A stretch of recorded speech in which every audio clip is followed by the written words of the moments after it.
R&D bang for buck. Korea invests heavily in science, but research output ranking low. Nature. The world's leading science journal Nature reported in its August 21st supplement on South Korea that the country invests heavily in science, but that is bang for the buck, judged by pitting research spending against output in the Nature Index is surprisingly low. The Nature Index tracks that accumulation of high-quality scientific articles, updated monthly. It presents research output by institution and country. Korea's research and development spending at 5.2% of gross domestic product in 2022 trailed only Israel 5.6%.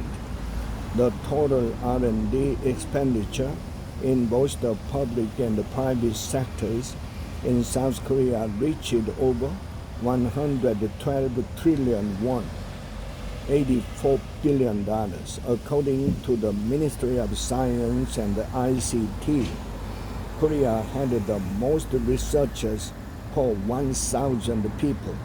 The number of full-time equivalent researchers per 1,000 economically active population in the country amounted to 9.5.